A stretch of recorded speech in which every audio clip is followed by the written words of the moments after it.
Perkenalkan, saya Andri, suaminya Febe. Kita mau memberi kesaksian. Kita baru mengalami mukjizat Tuhan ya. Sebenarnya bukan pertama kali ini kita mengalami, udah berkali-kali. Yang pertama, kami menikah tahun 2017.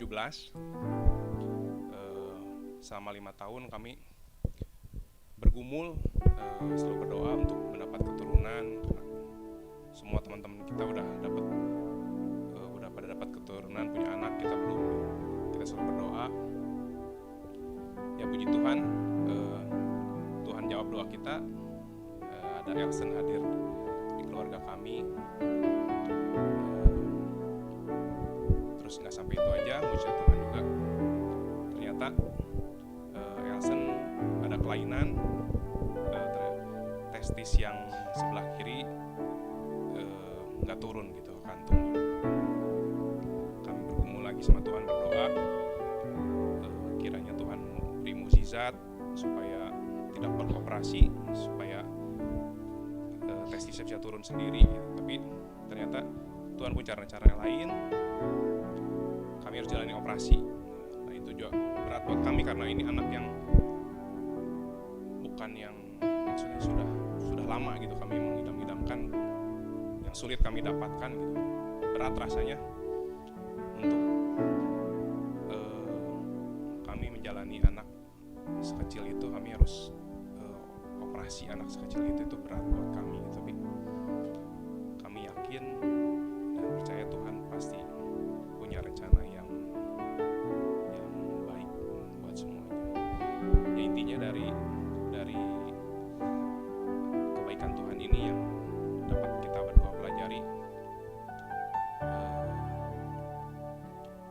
Kehendak Tuhan pasti terjadi. Mau baik mau buruk, Tuhan tetap baik. Cuman itu aja bisa kita pelajari.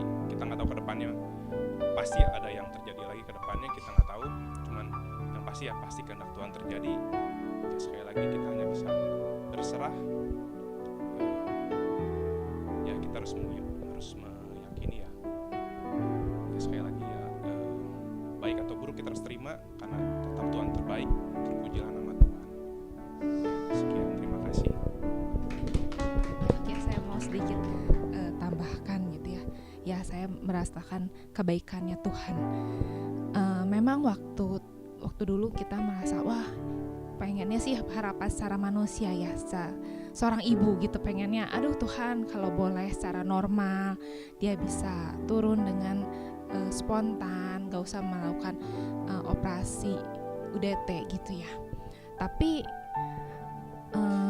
Tuhan bekerja gitu. Mungkin kita ngelihat itu kok Tuhan tidak melakukan mujizat, mungkin gitu ya. Tapi mungkin secara manusia kita nggak ngelihat itu pekerjaan, istilahnya kok Tuhan tidak bekerja, tapi enggak kok. Semua itu yang terjadi dalam hidup kita itu semuanya adalah campur tangannya Tuhan.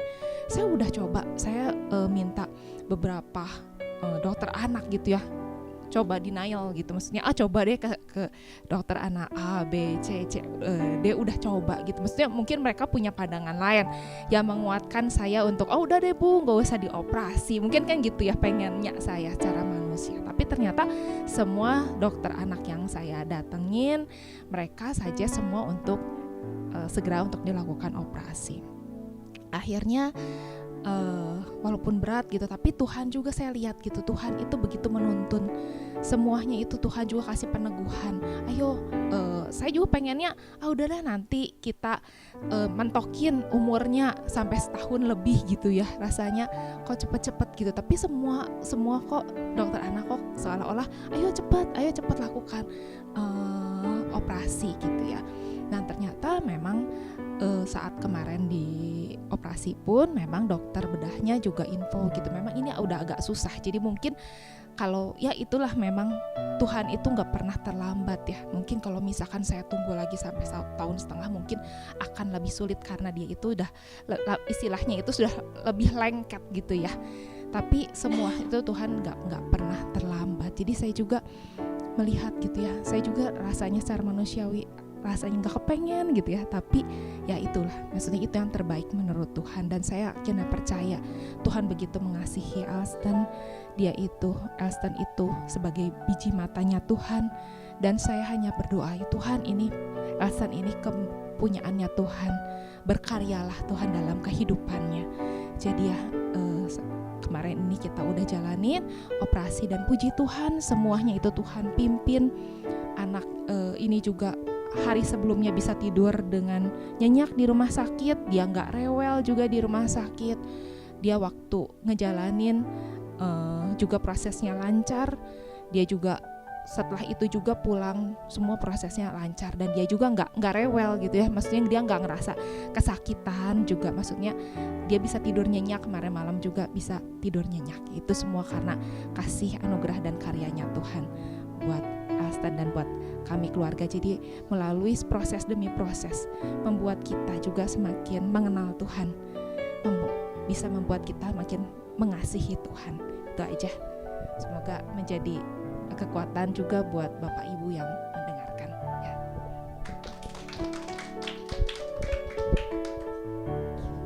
Ya, Shalom jemaat yang dikasihi Tuhan. Kita bersyukur karena pada sore hari ini kita boleh kembali beribadah. Ya, ada sebuah kesaksian yang sangat luar biasa memberkati kita. Terima kasih buat keluarga Pak Andri untuk kesaksiannya. Saya percaya itu menjadi kekuatan bagi perjalanan kerohanian setiap kita. Saudara, di sepanjang tahun ini kita membahas satu tema besar, yaitu rotate, artinya berakar. Dan lewat tema-tema bulanan yang ada, kita sama-sama dibawa untuk kita semakin mengenal siapa sih Tuhan kita. Kita dibawa semakin mengenal seperti apa sih cara Dia mengasihi kita, seperti apa sih cara Dia meresponi setiap doa kita, meresponi seruan kita, orang-orang yang hidup penuh dengan keberdosaan. Dan saya berdoa lewat penyampaian-penyampaian yang sudah berjalan, berlangsung, itu semua boleh menjadi satu modal, boleh menjadi satu kekuatan bagi setiap kita dalam menghadapi tantangan-tantangan hidup yang ada di depan kita, yang ada di tahun 2024. Dan menutup tahun 2023 ini, kita akan membahas satu tema atau sebuah series khotbah, God with us, Tuhan bersama dengan kita. Tadi kita sama-sama nyanyi, Tuhan bersama kita, dimanapun, apapun, kapanpun kondisi kita, Tuhan bersama dengan kita. Dan hari ini saya beri judul firman Tuhan, yaitu Immanuel. Ya, judul yang gak asing. Kita mulai sama-sama di dalam kitab Matius pasal yang pertama, ayat yang ke-18 sampai ayat yang ke-25. Demikian firman Tuhan. Kelahiran Yesus Kristus adalah seperti berikut. Pada waktu Maria, ibunya, bertunangan dengan Yusuf, ternyata ia mengandung dari Roh Kudus. Sebelum mereka hidup sebagai suami istri.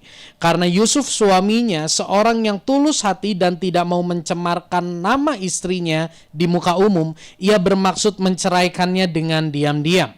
Tetapi ketika ia mempertimbangkan maksud itu, malaikat Tuhan nampak kepadanya dalam mimpi dan berkata, Yusuf anak Daud, janganlah engkau takut mengambil Maria sebagai istrimu, sebab anak yang di dalam kandungannya adalah dari Roh Kudus.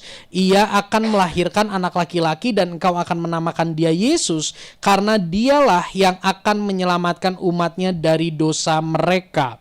Hal itu terjadi supaya genaplah yang difirmankan Tuhan oleh Nabi. Sesungguhnya anak darah itu akan mengandung dan melahirkan seorang anak laki-laki dan mereka akan menamakan dia Immanuel, yang berarti Allah menyertai kita.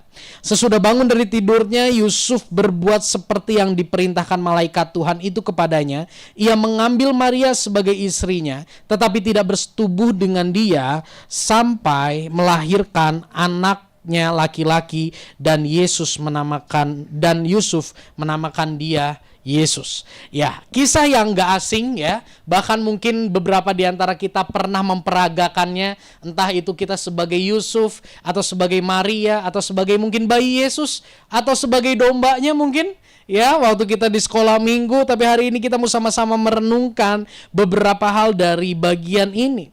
Di dalam Matius 1 ayat 18 sampai 19, di slide saya tuliskan juga di situ, kita lihat lagi ayat ini. Kelahiran Yesus Kristus adalah seperti berikut. Jadi kisah ini menceritakan tentang kelahiran Yesus. Pada waktu Maria ibunya bertunangan dengan Yusuf, ternyata ia mengandung dari Roh Kudus, sebab sebelum mereka hidup sebagai suami istri.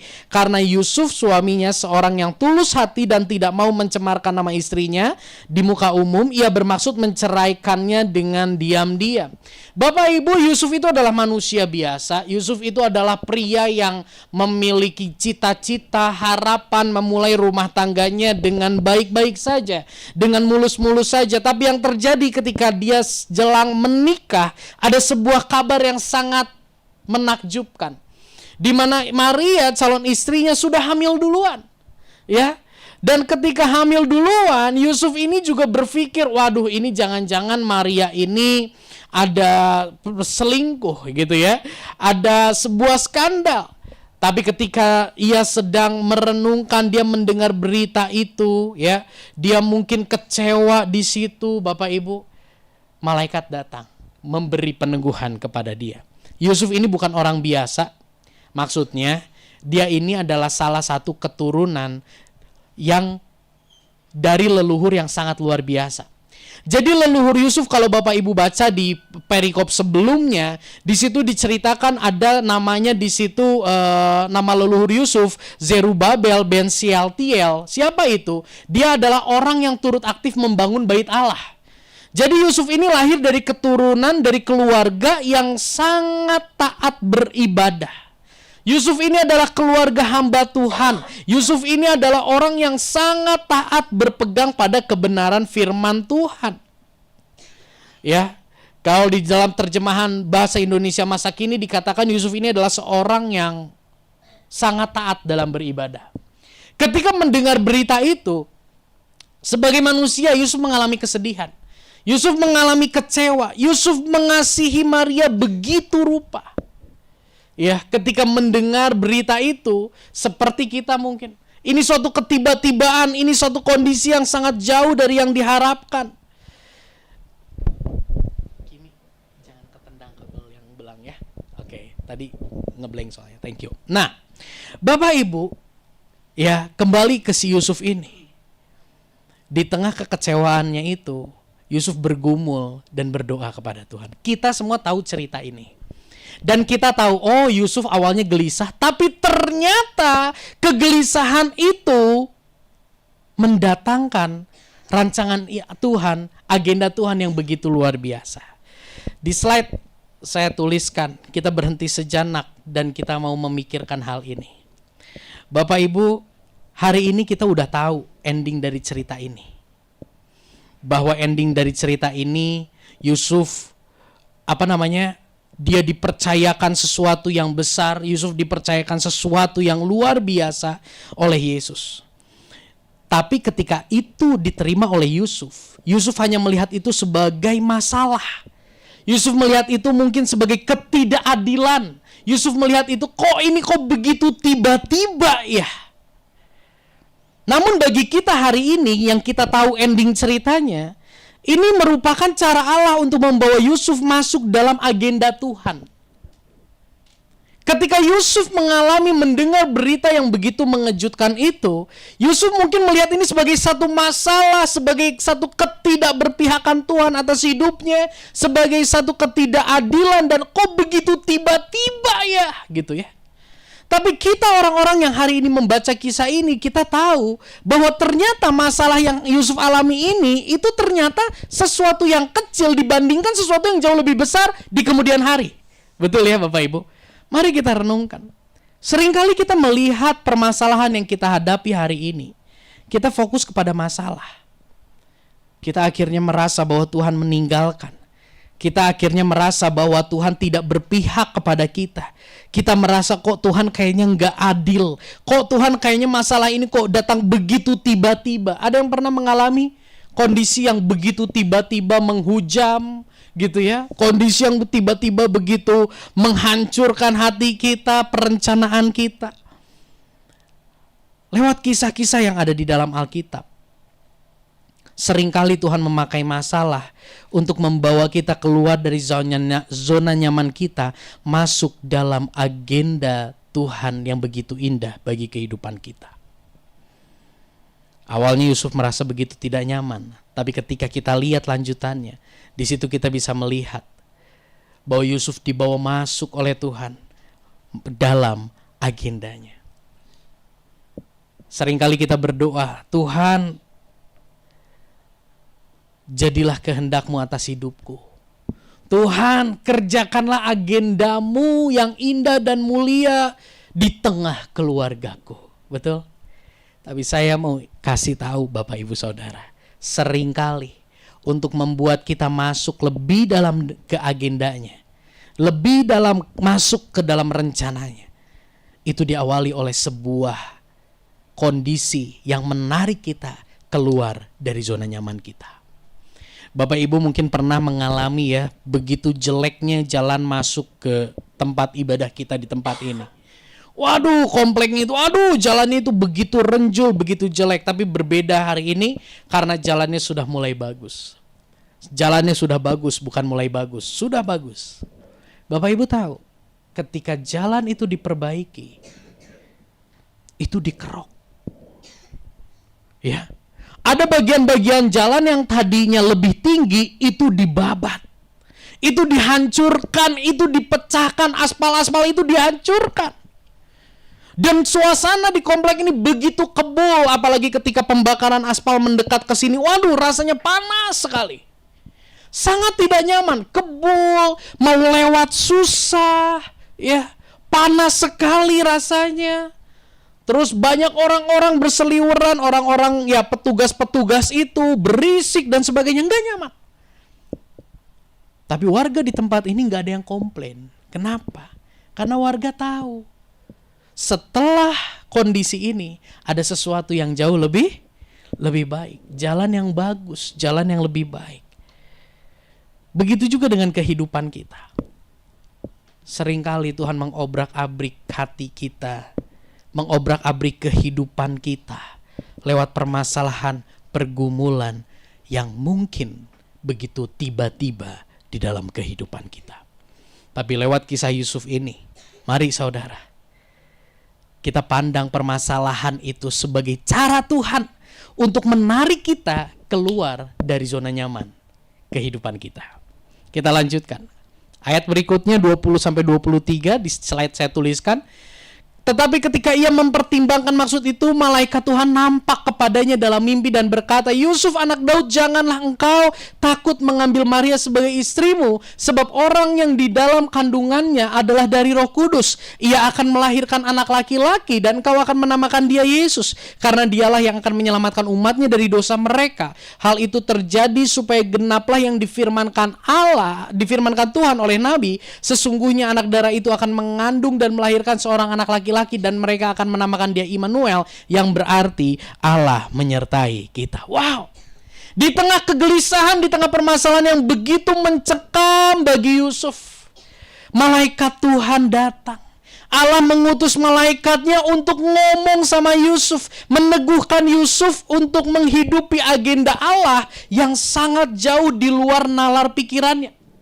Allah memberikan melalui malaikatnya, Allah memberikan pengertian bagi Yusuf akan apa yang akan terjadi dengan Yesus dan dampaknya bagi dunia. Saya ulangi. Malaikat Tuhan datang membawa pesan, menuntun Yusuf untuk melihat sesuatu yang jauh lebih besar dari permasalahan yang dia hadapi hari itu.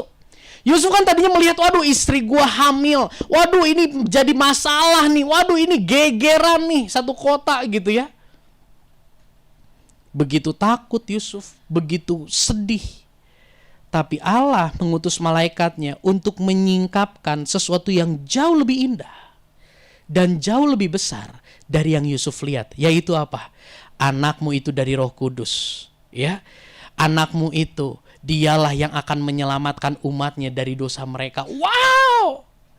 Dan di sini Yesus Allah juga mengatakan, malaikat Allah mengatakan, sesungguhnya anak darah itu akan melahirkan seorang anak laki-laki dan mereka akan menamakan dia Immanuel, yang berarti Allah menyertai kita.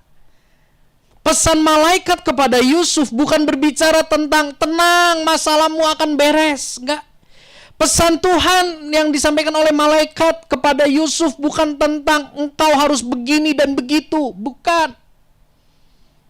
Tapi pesan Tuhan menuntun Yusuf untuk mengerti sesuatu yang jauh lebih indah, sesuatu yang jauh lebih besar dari masalah pergumulan yang sedang Yusuf hadapi. Bapak Ibu, berapa minggu lalu Geva demam.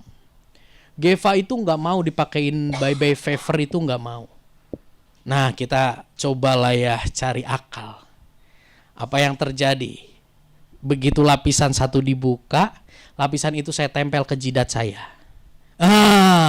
Papi ini tempel nih. Akhirnya, Geva tempel. Akhirnya dia mau tempel. Ya, ayo kita foto bareng. Diajak foto, ngelel, manyun dan sebagainya. Dia ikutin. Dia sepertinya lupa di jidatnya ada sesuatu yang sebelumnya dia tidak mau terima.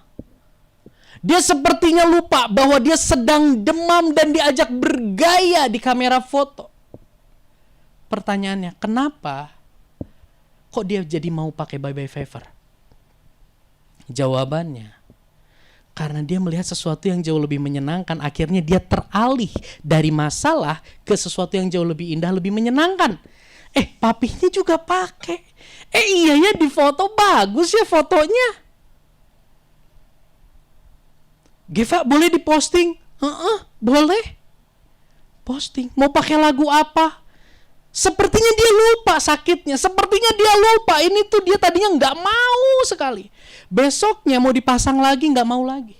Saya harus pasang dulu, baru dia mau pasang. Ya. Begitu juga dengan malaikat Tuhan yang datang kepada Yusuf, sampaikan bukan tentang engkau akan baik-baik saja. Bukan tentang itu. Tapi malaikat menyampaikan sesuatu yang jauh lebih indah, sesuatu yang jauh lebih besar. Tentang apa yang akan Tuhan kerjakan lewat anak yang dikandung Maria, menyelamatkan umat manusia dari dosa mereka dan menyertai umat manusia di dalam perjalanan mereka. Mari kita renungkan.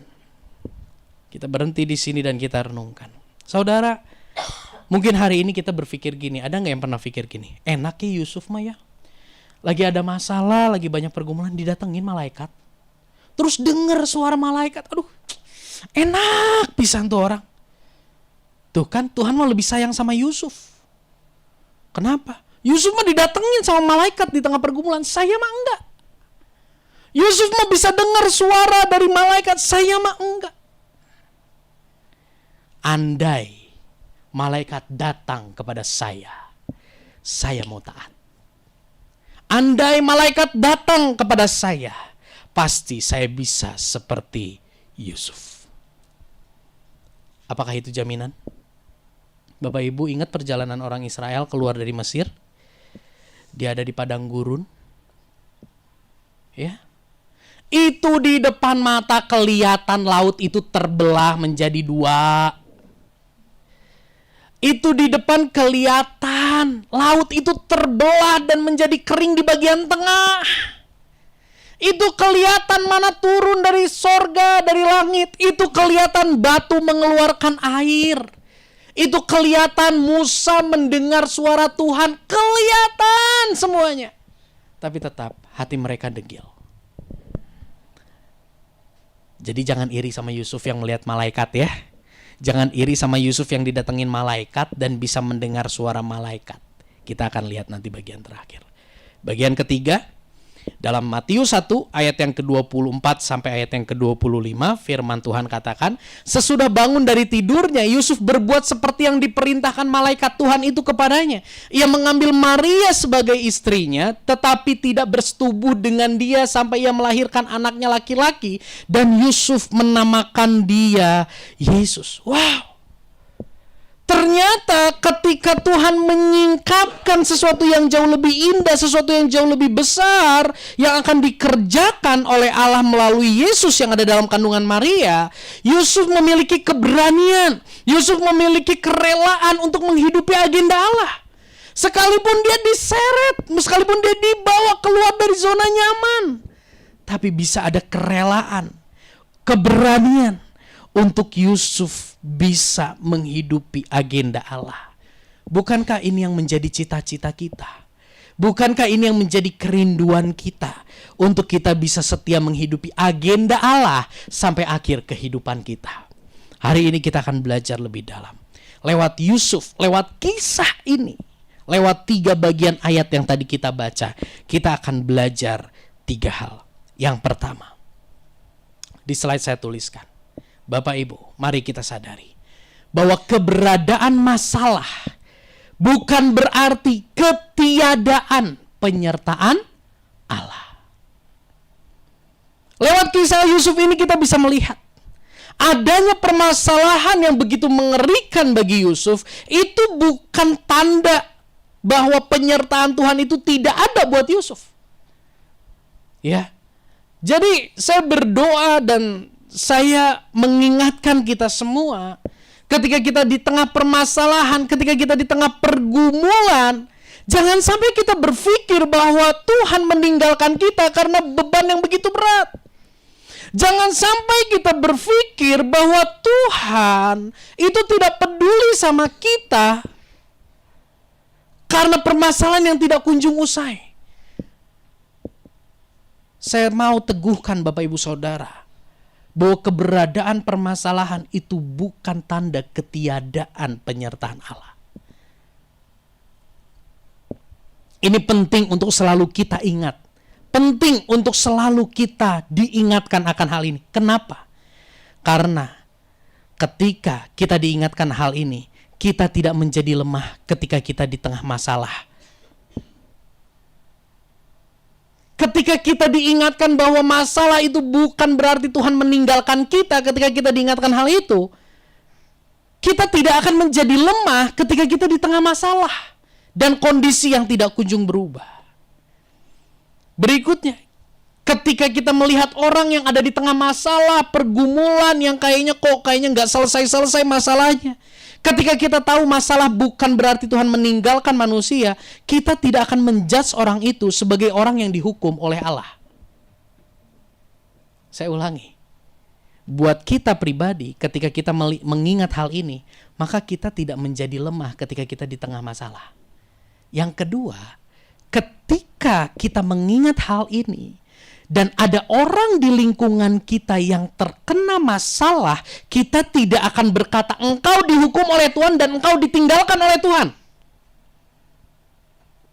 Sering ya, ketika ada orang yang menyebalkan bagi kita, terus ke orangnya kena masalah, saya nggak mau cerita orang lain, saya cerita diri saya aja. Saya ingat sekali, waktu saya kecil, mungkin segede Timi kayaknya ya. Waduh, saya tuh dimarahin sama orang tua saya. Dimarahin. Berapa jam kemudian, itu yang marahin saya itu jatuh di depan saya, kepleset. Tahu nggak di hati saya gimana? Cerewet sih. Marah-marah mulu sih. Jatuh kan? Dihukum Tuhan. Oke? Seringkali kita sangat mudah menjudge orang yang di tengah masalah, di tengah pergumulan, bahwa engkau sudah ditinggalkan Tuhan, bahwa engkau dihukum Tuhan. Tapi mari pada sore hari ini, saya mau ingatkan kita bahwa keberadaan masalah itu bukan berarti Tuhan menghukum engkau dan meninggalkan engkau. Kenapa kita penting tahu hal ini? Ketika kita tidak menjadi lemah di tengah masalah karena kita ingat hal ini. Ketika kita tidak menjudge orang lain yang ada di tengah masalah karena kita ingat hal ini. Maka kita bisa jadi support system yang sangat kuat untuk mengingatkan dan menyadarkan lingkungan kita untuk mereka bisa tetap melihat kasih Allah sekalipun di tengah masalah. Tuhan mau pakai Anda dan saya untuk menjadi support system.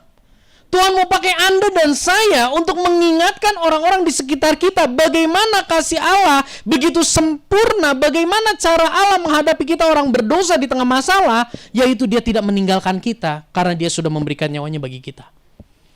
Bapak Ibu pernah mendengar kalau Bapak Ibu punya teman yang konseling sama Bapak Ibu, dunia hari ini begitu cepat menilai Tuhan meninggalkan dirinya ketika dia ada di tengah masalah. Saya banyak sekali mendengar Wah, Tuhan udah tinggalin saya kok. Wah, saya kayaknya udah dibuang sama Tuhan kok. Saya mau bunuh diri. Mau bunuh diri mau bilang-bilang. Kalau bunuh diri mah jangan bilang-bilang ya. Enggak ya. Kok saya mau bunuh diri kok. Saya udah gak kuat. Kalau bunuh diri kemana? Tuhan juga nolak. Udahlah biarin masuk neraka. Banyak orang yang merasa dirinya ditinggalkan oleh Tuhan karena masalahnya nggak kunjung usai. Dan Tuhan mau pakai Anda dan saya untuk kita jadi support system yang mengingatkan, hei, Tuhan tidak meninggalkan engkau. Ini merupakan awal untuk Tuhan membawa engkau masuk dalam agendanya yang besar. Amin.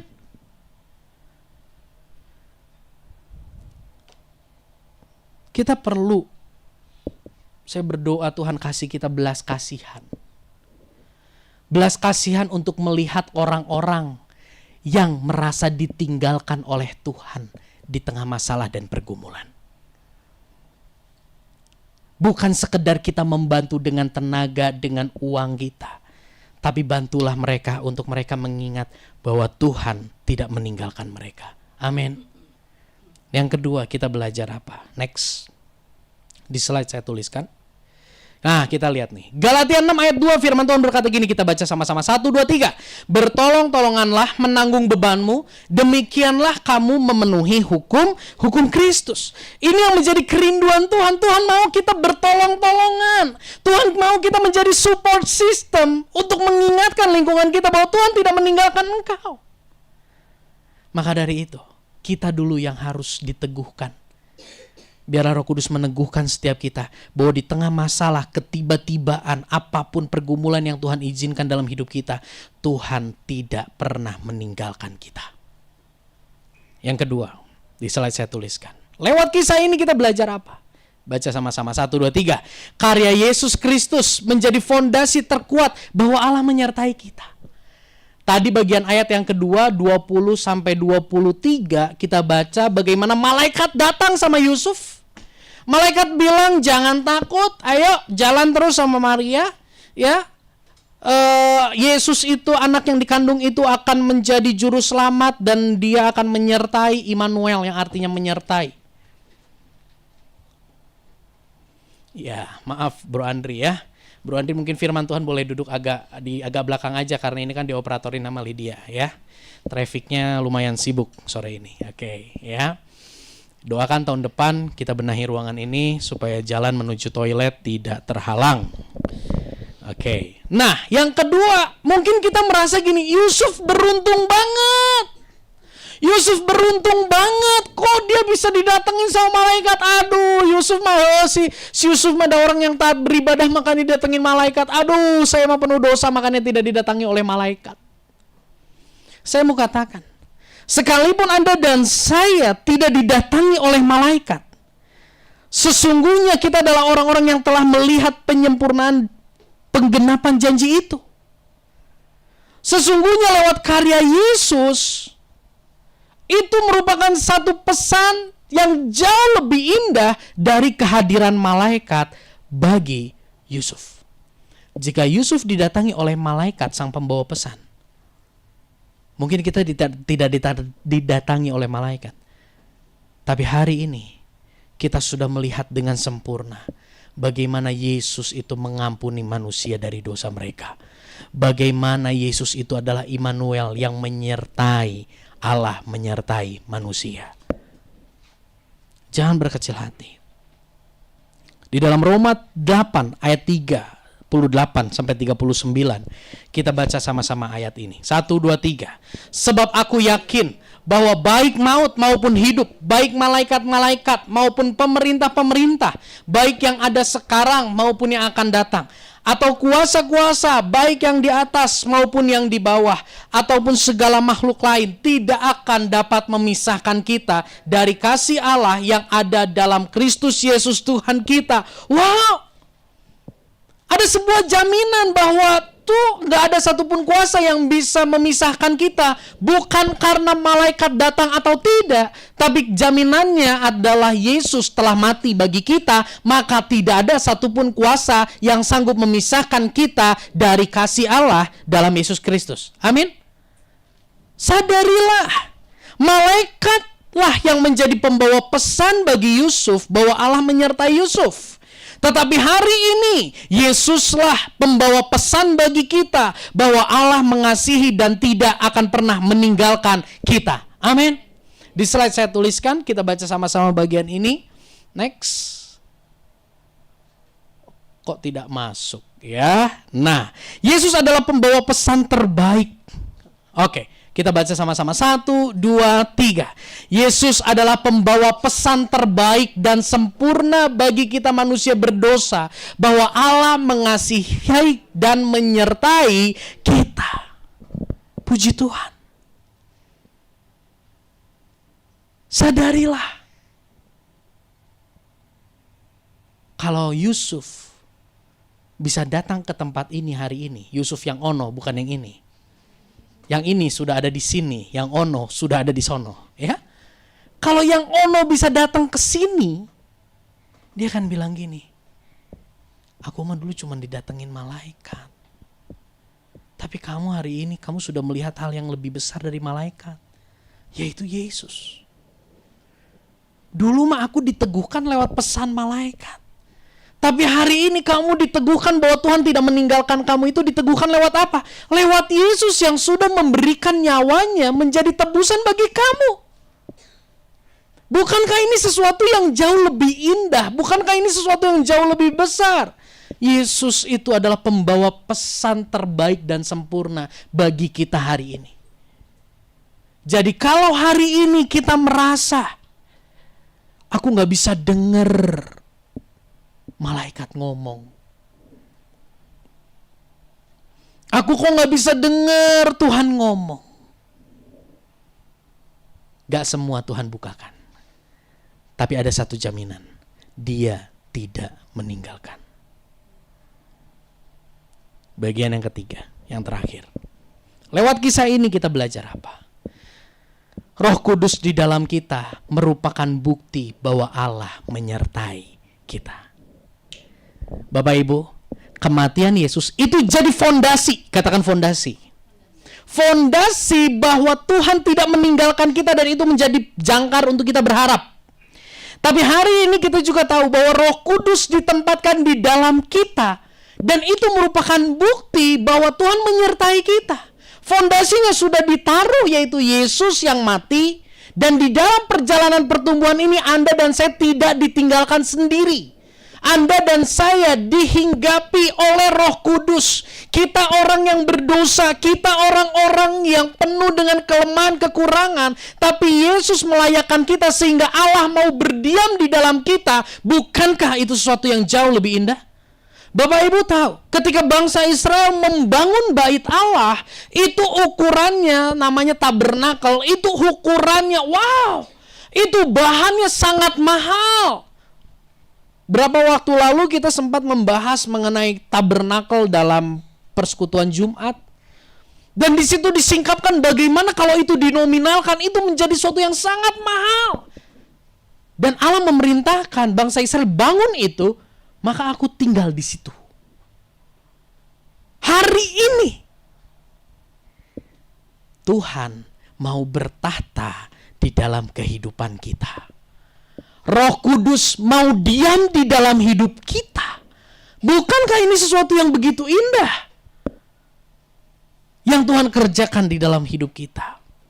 Roh Kudus ditempatkan di dalam kita, itu merupakan bukti, bukan lagi fondasi. Bukti nyata bahwa Allah menyertai kita. Yohanes 14 ayat 15 sampai ayat yang ke-17. Demikian firman Tuhan. Kita baca sama-sama 1, 2, 3. Jika kamu mengasihi aku, kamu akan menuruti segala perintahku. Aku akan meminta kepada Bapa dan Ia akan memberikan kepadamu seorang penolong yang lain supaya Ia menyertai kamu selama-lamanya, yaitu Roh kebenaran. Dunia tidak dapat menerima Dia sebab dunia tidak melihat Dia dan tidak mengenal Dia, tetapi kamu mengenal Dia sebab Ia menyertai kamu dan akan diam di dalam kamu. Wow! Bapak Ibu Saudara, begitu Yusuf menerima pesan Tuhan dari malaikat, dia bangun tidur dengan keberanian dan kerelaan hati, dia mengambil Maria menjadi istrinya. Dengan kerelaan dan keberanian, Yusuf melangkah bersama dengan Maria memasuki perjalanan pernikahan. Dengan kata lain, Yusuf taat dan tunduk kepada agenda Tuhan. Betul? Setelah dijumpai oleh malaikat. Hari ini saya mau katakan gini. Seringkali kita penggal ayat ini. Yang kita lihat adalah Yohanes 14 ayat 15. Aduh, jika kamu mengasihi aku, kamu akan menuruti segala perintahku. Aduh Tuhan, aku gagal lagi. Aduh, aku benar-benar nih bukan orang yang mengasihi Tuhan. Pernah berpikir begitu? Atau mungkin saudara pernah putus asa. Aduh, Tuhan menetapkan satu standar. Kalau engkau mengasihi aku, jangan ngomong doang. Taat kepadaku. Dan akhirnya kita gagal. Kita akhirnya putus asa lagi. Kita akhirnya jatuh lagi. Pernah mengalami hal itu? Pernah ada di fase itu? Pernah terintimidasi bahwa bener aku mah tidak mengasihi Allah, aku gagal wae. Betul? Tapi jangan berhenti di ayat itu. Lihat di sini. Kalau kamu mengasihi aku, kamu akan menuruti segala perintahku. Ini yang indah. Aku akan meminta kepada Bapa dan Ia akan memberikan kepadamu seorang penolong. Wow! Tuhan bilang kalau kamu sayang sama aku, kamu nurutin perintah aku. Nanti aku minta kepada Bapa ya, untuk tolong kamu. Untuk jadi penolong buat kamu. Supaya apa? Supaya Ia menyertai kamu selama-lamanya. Yaitu roh kebenaran. Menyertai kita buat apa? Untuk menolong kita punya kerelaan. Untuk menolong kita punya keberanian hidupi agenda Tuhan yang awalnya begitu mengerikan keluar dari zona nyaman tapi depannya begitu indah. Itu tidak kita kerjakan dengan kekuatan sendiri, tapi ada Roh Kudus yang adalah penolong yang Tuhan tempatkan di dalam dirimu, di dalam diriku. Wow. Jadi sekali lagi, jangan iri ya sama Yusuf ya. Yusuf dapat pesan dari malaikat, begitu malaikatnya pergi. Tapi hari ini ada suatu jaminan yang jauh lebih kuat, yaitu apa? Roh Kudus diam di dalam dirimu dan di dalam diriku. Dia adalah penolong kita untuk kita bisa mengasihi Tuhan Yesus. Dia adalah penolong kita untuk kita bisa menuruti segala perintahnya. Dia penolong kita untuk kita tetap bisa hidup menghidupi agendanya yang besar dan indah di dalam kehidupan kita. Dunia tidak menerima. Karena dunia tidak melihat dan tidak mengenal. Tetapi kamu mengenal Dia, sebab Ia menyertai kamu. Dan apa? 1, 2, 3, akan diam di dalam kamu. Sekali lagi saya mau katakan, jika hari ini kita tekun beribadah, jika hari ini kita setia melayani, jika hari ini kita bisa tetap percaya kepada Yesus, jika hari ini kita bisa meninggalkan segala dosa, pergumulan kita, saya mau ingatkan, itu semua karena Roh Kudus yang menolong kita.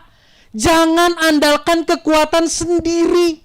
Seorang hamba Tuhan mengkonseling 6 orang perokok. 6 orang perokok ini datang. Pak, saya mau berhenti rokok.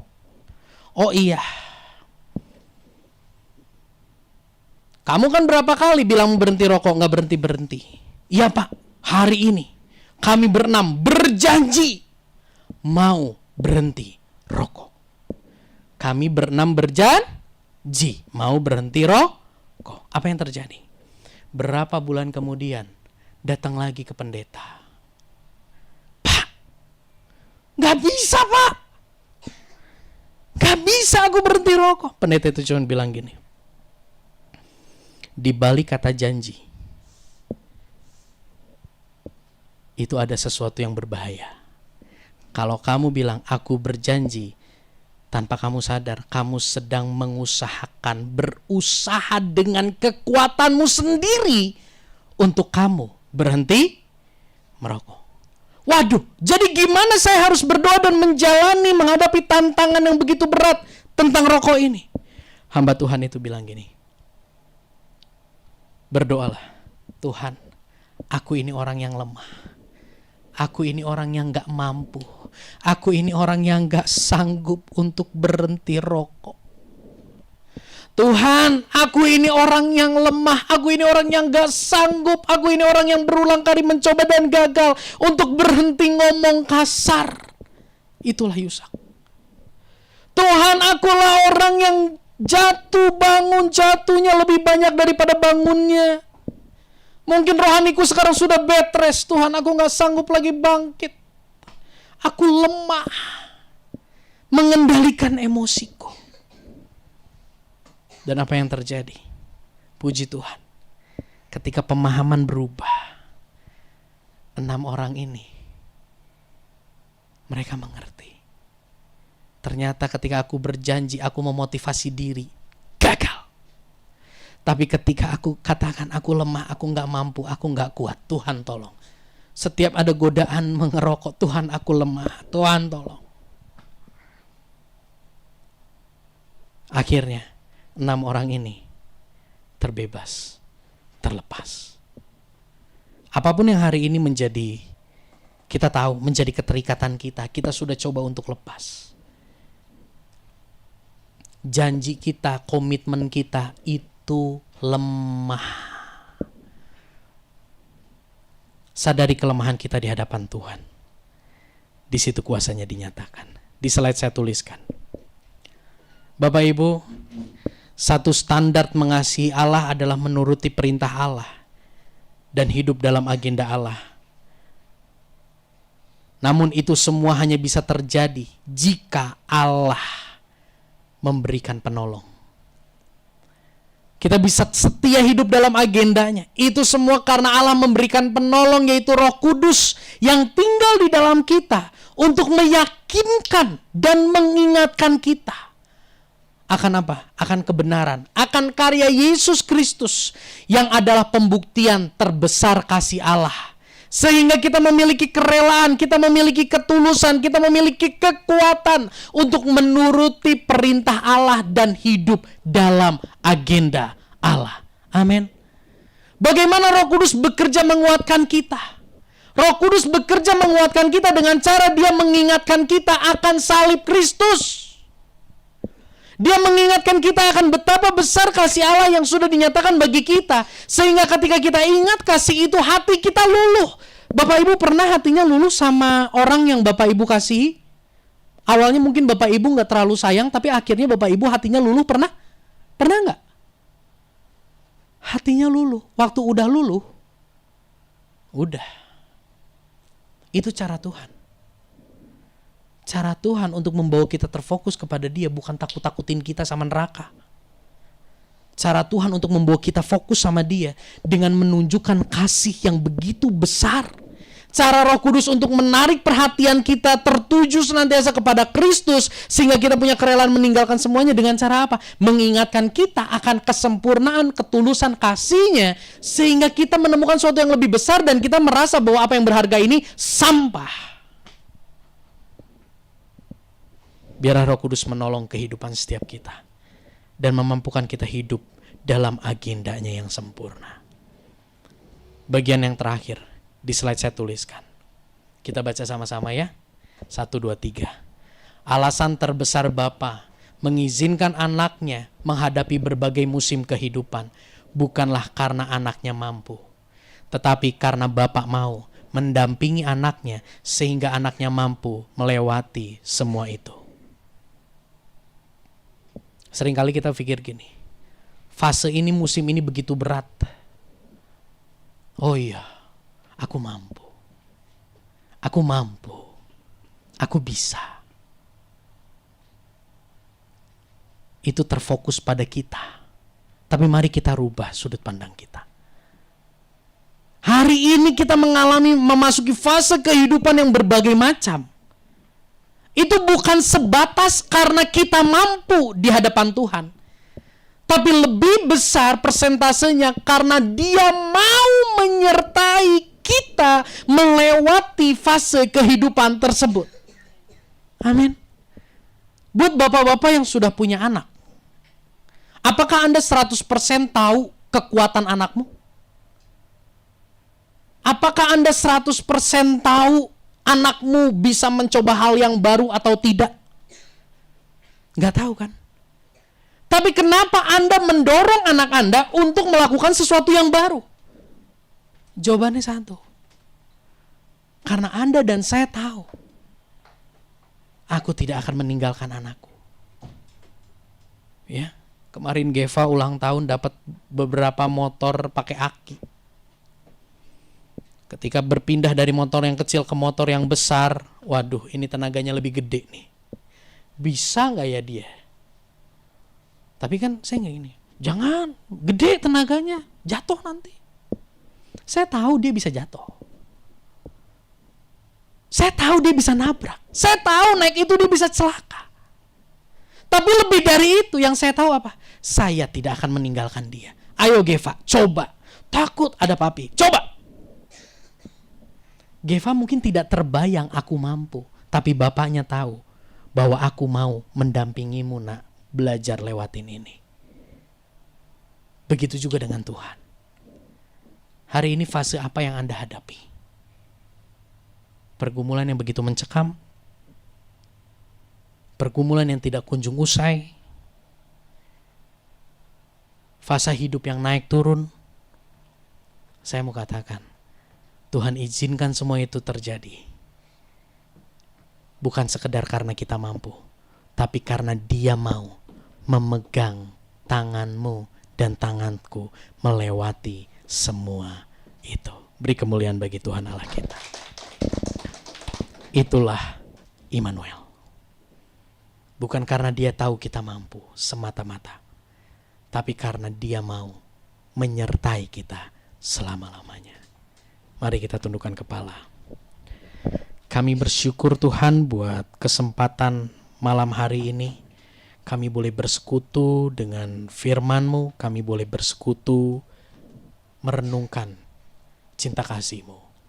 Hamba-Mu berhenti berbicara, tapi Roh Kudus meteraikan firman-Mu dalam kehidupan setiap umat-Mu. Mampukan kami Roh Kudus untuk menjadi pelaku firman yang taat dan setia sampai akhir hidup kami. Dan sebentar kami akan masuk dalam perjamuan kudus. Tuhan tolong kami. Biar lewat perjamuan kudus ini kami semua boleh kembali diingatkan akan karya terbesar yang sudah kami terima. Karena lewat itu semua hati kami akan menjadi luluh dan kami punya kerelaan, kekuatan, keberanian untuk terus setia hidup dalam agendamu yang sempurna. Terima kasih Tuhan, sucikan kuduskan kami, layakkan kami mengikuti sakramen perjamuan kudus. Di dalam nama Tuhan Yesus kami berdoa. Amin.